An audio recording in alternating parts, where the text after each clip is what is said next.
Hello YouTuber family, કેમ છો? સૌને ગુડ મોર્નિંગ, જય શ્રી કૃષ્ણ. બાબા કમ્પ્લીટ રેડી થઈ ગયા. રેડી ને હવે બાબા? હા, ખાલી હાથમાં જ પ્રોબ્લેમ? હાથ થાય કમ્પ્લીટ? હા, ખાલી હાથનો જ ઇસ્યુ ને થઈ જશે. એ પણ રિકવર જલ્દી થઈ જશે. ટક થઈ જશે. અને હવે મમ્મી અત્યારે બનાવી છે કઢી. કઢી શાના માટે ખબર? ફાફડા માટે કઢી. મોજ. અને રક્ષાબંધનનો પ્રોગ્રામ કંઈક સોરી 15મી ઓગસ્ટ આ લોકો ગોઠવી રહ્યા છે, પણ મેં વળી કરાવ્યું છે કેન્સલ. કારણ કે બુધવાર અને ગુરુવાર આસપાસ ફર્નિચરવાળા આવશે ને બધું કામકાજ છે. અને અત્યારે શું વળી સાતમ આઠમની સિઝન આવી રહી છે, રક્ષાબંધન આવી રહેલા અમુક ગ્રાહકો આવતા હોય એટલે હાલ રજા પાડી એ મારા માટે પોસિબલ નથી. એટલે બધું રવિવારે ગોઠવો, કાં તો રક્ષાબંધનના દિવસે ગોઠવો તો બધા વળી ભેગા થઈ શકે. પણ મારા 2 સિસ્ટરો છે ને બરાબર, એ લોકોને હા એમને વળી ગવર્મેન્ટ નોકરી પણ છે. હા, એક છે નર્સ છે બરાબર. તો વળી એમને વળી રજાઓનું કંઈ નક્કી ના હોય. શું જુએ છે? હા, એ લોકોને રજાનું નક્કી નહીં હોતું. એટલે હવે જોઈ જશે શું સેટલમેન્ટ બેસે. બાકી 15મી ઓગસ્ટે તો મારે મેળ પડે એવું નથી. જોઈ શકે શું થાય છે. અને આ ફાફડા ચીખલીથી તો ખાલી પોલીને જો ચીખલું ના થઈ ગયું હોય. તો સારા જ દેખાય ને. આ ગરમા ગરમ કરી હવાઈ ના આગળ જોજે ખાલી એકવાર. હે એ ખુલ્લું હતું કાલ રાત્રે. કોને ખાધું તું? આપણો ગોળધન આલુ ટિફિન પેક. જય શ્રી કૃષ્ણ સૌને. મારા સવારના રસોડામાં આપનું સ્વાગત છે. આજે બનાવીશું દૂધી અને બટાકા. અમારી પાસે આજે કોબી પડી હતી એટલે કોબી ઘરે કોબી અને ચોરી પડી હતી તો મેં કીધું લાવ આજે દૂધી અને બટાકા બનાવી દઈએ. અને અંદર લસણ મરચાં અને ટામેટાં અને તમાલપત્ર નાખ્યું છે. રહી 4 પડી જેવું તેલ નાખ્યું છે. રહી આપણી ફૂટવા આવી છે. રહી આપણી ફૂટી ગઈ છે. હવે જે ટામેટાં મરચાં બધું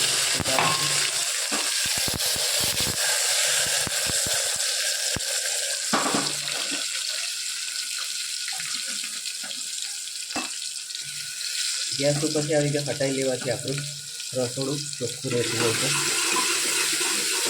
વિકાસ વધતું જ નથી. હવે આપણે સાથે સાથે મસાલા પણ કરી દઈએ.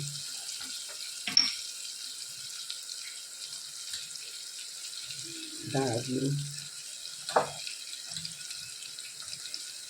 હિંગ, લાલ મરચું, હળદર, ગરમ મસાલો, સ્વાદ અનુસાર મીઠું.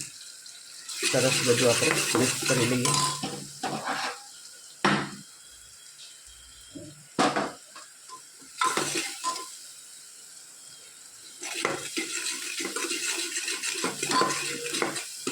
મસાલો સરસ શેકાઈ ગયો છે. દૂધી અને બટાકા નાખી દઈએ.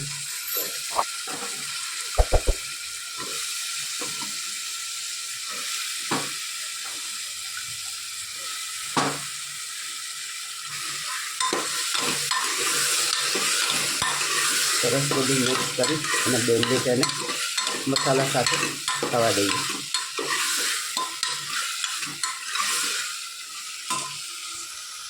2 મિનિટ આપણે મસાલા સાથે થવા દીધું છે એટલે આપણે ધાણા નાખી અને જરૂર મુજબનું આપણે પાણી નાખી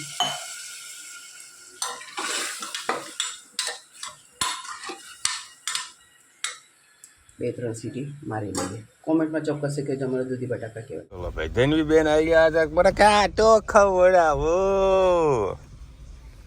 લ્યો. બાય. અને ફાફડા મસ્ત બનાવ્યા હતા. ફાફડા જોડે મમ્મી કઢી બનાવી જોરદાર. મોજ આવી ગઈ. શું કરે આ ગાડી કેટલી ગંદી થઈ ગઈ. બોડી ધનવીને જોઈ કે લે આ બોડિયા થોડા હું લઈને ફરવાનો હું. ચલો હવે અત્યારે પાછો આવી ગયો છો કારખાને. હજુ ઓફિસ જતાં પહેલાં કારખાને વિઝિટ કરવી પડે. ભાઈ ઘરે જતી વખત પણ પાછી વિઝિટ કરવી પડે, કારણ કે બધા પ્રોડક્શન ચાલુ હોય. દિવાળીને પૂરી તૈયારી. આ 2 આર્ટિકલો રેડી કરવાના છે, સેમ્પલ. તો સુપર છે ને ચેક્સ. અહીંયા આગળ આવશે આખી એમ્બ્રોઇડરી, જે 30 થી 40 રૂપિયાની એમ્બ્રોઇડરી આવતી હોય છે. પછી આ બધા પોકેટ, આ એક સિંગલ પોકેટમાં બનાવવામાં આવશે. એ બી આનો લુક બહુ મસ્ત લાગશે. મતલબ અમુક વખતે કેવું હોય છે, ડિઝાઇન એટલા માટે ખાસ પસંદ કરવાની થતી હોય છે, ડિઝાઇનિંગ અને પ્લસ જે આમાં ક્રિએશન આપવાનું હોય. કે ફોર એક્ઝામ્પલ આ જે કલર જે ખરો ને, એક જાતનો ઓફિશિયલી કલર કહેવાય, જે કોઈને ફોર્મલમાં બી પહેરવું હોય, લગ્ન પ્રસંગમાં બી પહેરવું હોય ફોર્મલ તરીકે, તો આ પહેરી શકે. એટલે આમાં કોઈ વધારાનું જો ક્રિએશન કરીએ તો કસ્ટમર ના પહેરે, બરાબર. એટલે આને બેઝિક કોન્સેપ્ટ પર બેઝિક ચેક્સ બનાવવાની હોય, બરાબર. અને આ કંઈક હટકે છે, બરાબર. જેને અત્યારની જનરેશનના લોકો કહે છે પેલું પટરી કે ઠરકે, શું કે બધા એ અમુક સોશિયલ મીડિયામાં ચાલે છે, ફંકી લુક જો અમુક પહેરતા હોય, બરાબર. એ વર્ડ મારો બોલાય નહીં, બરાબર. તેના માટે આ વસ્તુ અને કટિંગ કરવાની છે. આમાં જો એમ્બ્રોઇડરી બધું આવશે. બધા સેમ્પલો રેડી થઈ રહ્યા છે. બીજા ઘાસડી આવી છે, જોઈ લો. આમાં બધું ડબલ પોકેટ ને સિંગલ પોકેટ ને ક્રિએશન વાળું બધું કામ થશે. આ બધું ચેક્સનો જ માલ છે. અને બાજુ કારખાનામાં બીજા કારીગરો હજુ વધારવાના છે. આમાં જો બધી ચેક્સનો માલનું કટિંગ અહીંયા આગળ થઈ રહ્યું છે, મતલબ સ્ટિચિંગ અહીંયા આગળ થઈ રહ્યું છે. આ સિંગલ પોકેટમાં માલ કટિંગ થઈ રહ્યું છે. અને પ્રોપર ફિનિશિંગ સાથે કામ કરવાનું. નહીં તો પછી આખો લોટ છે ને રિજેક્શન, પછી આ લોકોને આખી રાત મહેનત કરવી પડે. ક્યાં બોલો માસ્ટર? બસ થઈએ ને. એટલે ફિનિશિંગ વગર તો આપણે હેડવવાનું જ નહીં કામ. જુઓ तो कौन सा स्टिचिंग लिया है? वो भी चटपटी का। अच्छा ठीक है. જો આ છે ને એક ડ્રોઈંગ ટેબલ છે, એમાં જો આ પેન્સિલ આખું ડ્રોઈંગ કરેલું છે, દેખાય? જો આટલી જગ્યા વધી છે ને, તો અહીંયા આગળ કોલરનો ભાગ લઈ લીધો. મતલબ આ વેસ્ટેજ કેટલું? આ વેસ્ટેજ આવી જુઓ. અને આ કોલર છે ને, જોઈ લો. મારા કે વેસ્ટેજ હશે, જોઈ લો. આ ટાપલું આવી ગયું. પછી આ આર્યું વેસ્ટેજ થઈ ગયું ને, આ તો વેસ્ટેજ થઈ ગયું. હા છે, તમને કદાચ પ્રોપર નહીં દેખાય પણ જુઓ. આનાથી ફાયદો શું થાય ખબર છે? અમને એવરેજ મળે. સમજો તમે ફોર એક્ઝામ્પલ 1.5 મીટરનું પીસ લઈને તમે કોઈ લોકલ દરજીને આપો ને, તો તમે 1.5 મીટરમાં સીવીને આપી દો. અહીંયા આગળ અમને એનાથી ઓછામાં પડે. હવે એક્ઝેક્ટલી શું પડે એ તમને ના કહેવાય, બરાબર. જુઓ કપ કોલર ને આ બધું અંદર. અને સૌથી વધારે આપણને નુકસાન જે આવે ને, એ જે લાઇનિંગ મિલાવવાની હોય એમાં અમારે ફેબ્રિક બહુ વધારે જતું હોય છે. જો આ બધા પોકેટ છે. આ તો ખાલી સ્ટાર્ટિંગ પોઈન્ટ છે. એના પછી આવે વોશિંગ, બરાબર. પછી ગાજ બટન, પ્રેસ પેકિંગ. જ્યારે બટનનું આવે, બટનનું પણ સિલેક્શન વ્યવસ્થિત કરવાનું. પછી પેકિંગમાં વ્યવસ્થિત કામ કરાવવાનું. ત્યારે તો કમ્પ્લીટ પીસ રેડી થાય છે. કેવો બ્રાન્ડ લુક વાળો. બહુ મહેનત લાગતી હોય છે. હા, લગભગ 25 થી 30 દિવસમાં માલ રેડી થાય. પછી ધીરે ધીરે કામ થતું હોય. જો આ બીજા પીસ સેમ્પલ રેડી કરેલા છે. એ આર્યું મળે છે ને બજારમાં, તો એક મારી દેજો ને કોકમાં. એક આર્યું મારી દેજો. આ પટ્ટી મોટી કરવાની કીધી કરી. હા, જો અમને આ છે ને પટ્ટી અમુક ગ્રાહકો નાની મારતા હોય છે, પણ મને થોડીક મોટી જુઓ છે. પટ્ટી મોટી હોય તો વ્યવસ્થિત લાગે. જો આ ભાઈ એમ તો સાદું સિમ્પલ કામ કરે, પણ હું આની અંદર કંઈક અલગ કરાવી રહ્યો છું. એમ્બ્રોઇડરી બધું કરાવી રહ્યો છું.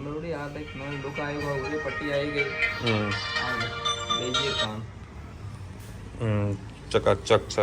બસ. હવે જુઓ પ્લેનમાં, જો પ્લેનમાં અહીંયા આગળ પ્રિન્ટિંગ કરાવ્યું છે. જય શ્રી કૃષ્ણ સૌને. મારા સાંજના રસોડામાં આપનું સ્વાગત છે. આજે બનાવીશું વડાપાઉં. આપણે વડાનો મસાલો પહેલાં તમને કરીને બતાવું કે કેવી રીતે અમે કરીએ છીએ.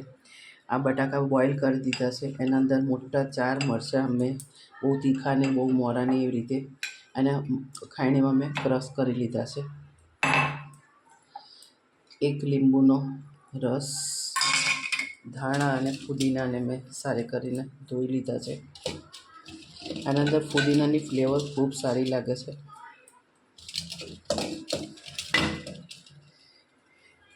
એના અંદર આપણે નાખીશું થોડોક ગરમ મસાલો, ધાણા જીરું, સેજ હળદર, સ્વાદ અનુસાર મીઠું, બધું સરસ આપણે મિક્સ કરી લઈએ. નોર્મલ બેઝિક મસાલા વાપરી અને આપણે આનો મસાલો તૈયાર કર્યો છે. હવે થોડાક લીંબુના આકારના થોડા ગુલ્લા લઈશું અને આ રીતે મોટા જ વડા કરીશું. આ રીતે ગોલ બધા વારી અને આપણે બેસનનું ખીરું બનાવીએ. એમના આગળ જોતા રહો. વડાપાઉંમાં ખાવાથી આપણે ચટણી બનાવીશું. મેં લાલ મરચાં લીધા અને ચોલ્યા વગરનું લસણ હોય છે. લસણ આ રીતે જ આખું જ રાખવાનું હોય છે કોતરા સાથે. લસણ અને મરચાં સરસ શેકાઈ જાય એટલે આપણે બનાવીશું એની ચટણી. ધીમા તાપે લસણ અને મરચાં બંને સરસ શેકી લઈએ. લસણના કોતરા કાઢવામાં નથી આવતા, કોતરા સાથે જ એને કરવાનું છે. આટલું જ દળેલું કોપરું પડ્યું છે, છીણ પડી છે. સરસ આ મરચાં અને લસણ શેકાઈ જાય તો પેન ગરમ હશે તેમાં આપણે નાખી દઈશું એટલે સરસ આપણું શેકાઈ જશે. ગેસ મેં બંધ કરી દીધો છે.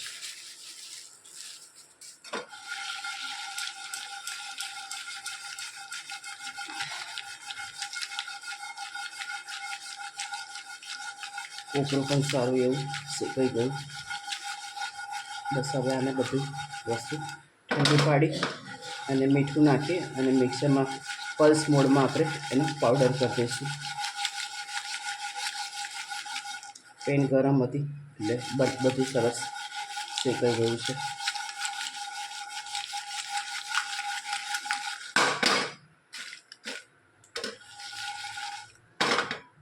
ઠંડુ પર એટલે મિક્સરમાં આપણે એનું મીઠું નાખીને શેકી પાવડર. વડાનું ઉપરનું જે આપણે ખીરું બનાવવાનું છે તેના સાથે તે બનાવીએ. એના અંદર આપણે નાખીશું સેજ હળદર, મોરું ના લાગે એના માટે સેજ લાલ મરચું, સાધારણ ગરમ મસાલો અને બેસન છે એટલે સેજ હિંગ, સ્વાદ અનુસાર મીઠું, 1 ચમચી ખાંડ, ચપટી સોડા, 1 ચમચી તેલ અને થોડું પાણી નાખી અને સરસ આપણે ઘટ ખીરું બનાવીએ. આપણે બધા વડા આવી રીતે વાળી લીધા છે. તેલ મૂકી દીધું છે. હવે આપણે વડા તળી લઈએ. શું કરો તને? હજુ જો આ રાતના 10 વાગ્યા, 11 વાગ્યા, 10:30 વાગ્યા અને અમારા ધની બેન કે પગમાં મહેંદી મૂકું. જો આવી મસ્ત મહેંદી મૂકું છું. અને મહેંદી મૂકાશે ને ત્યારે તો મારું જમવાનું થશે, એની પહેલાં નહીં થાય. બસ ના કાલ માટે રાખો થોડું. મારા ધનો તો મસ્ત મહેંદી મૂકું ને બેટા પાપા તો જો બસ ગુડ ને, ઓકે ને, ગુડ ને. પાપા ગુડ તો કહી દે, થેન્ક યુ તો કહી દે પાપા. પાપા થેન્ક યુ પાપા. હા વાત એ ભાઈ સાહેબ ભૂખ લાગી છે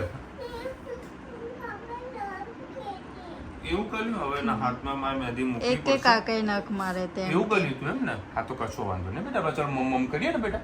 હે ચલો હેત ઉપર નીચે ચલો બે. અત્યારે પ્રોગ્રામમાં તો આ લોકોનો વડા પાઉંનો ફ્રાય કરવાનો. પછી લે નજીકથી લેજો.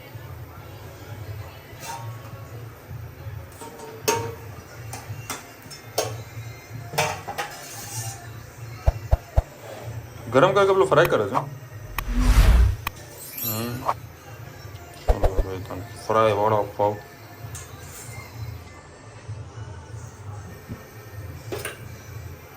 બનાવી ઘરે ચટણી કે ભાવ લાયા હતા તમે તો કોઈ ઉપયોગ તો કરવો પડશે ને. હવે તેલ નાખ.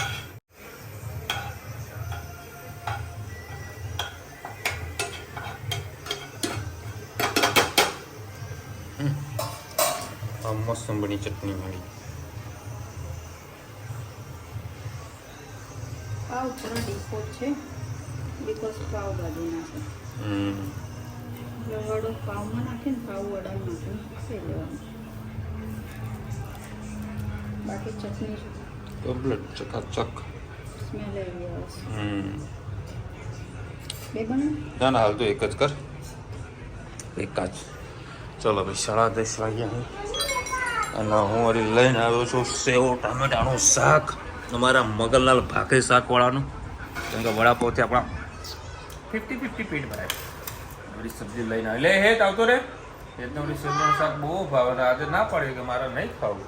હે આને જો અડધી રાતે એના બૂટ પહેરે. એટલે મહેંદી ક્યાં જતી રહી ની?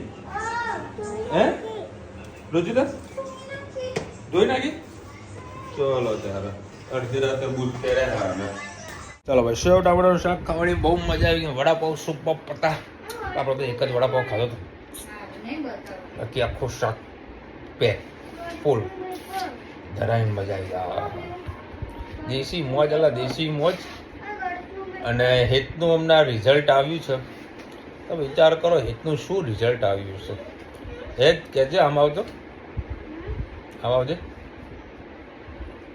જોરદાર રિઝલ્ટ લાવ્યો છે બતાય.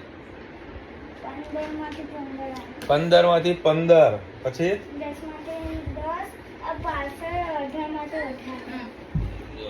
10 નું રિઝલ્ટ जो आए तेरे को हिंदी फाता है क्या बात है. 25 માંથી 25 સરસ. પછી આ શું આવ્યું ગણિત. ગણિતમાં કેટલા આવ્યા? 25 માંથી 25. વાહ રાજા વાહ. હા ભાઈ જો 18 માંથી 18. આહા. પછી 15 માંથી 15, 10 માંથી 10. સરવાળો અને બાદબાકી બધું કમ્પ્લીટ હેત કરે. એ સાચું કે તે જાતે કર્યું હતું ને? હે કોઈ શીખવાડ્યું નહોતું ને? પૂછવું પડે છે કે બધી મહેનત કરે જ છે. એને આમાં રુચિતાએ જબરી મહેનત કરાવે છે. હા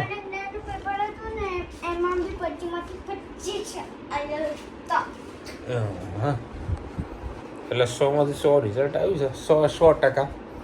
ફાઇનલ રિઝલ્ટ આવે ત્યારે ખબર પડે એકડામાં કેટલા પર્સન્ટેજ આવશે આના. હા હા ચલો અત્યારે વળી 11 વાગી ગયા. ઓય રમ ક્યાં ગયો ફોન? ક્યાં બી નીચે હોય બે. હા રહ્યો ને હવે એમ. હા હેરા ચલો ફટાફટ કોમેન્ટ લઈ લઈએ. હા એક જ કોમેન્ટ સાથનો વિશાલભાઈ માસીનો નંબર આપજો. નિશાબેન મેં છે ને તમે હા તમે 2 થી 3 વખત કોમેન્ટ કરેલી છે. એ કોમેન્ટમાં તમે નીચે જોઈ લેજો.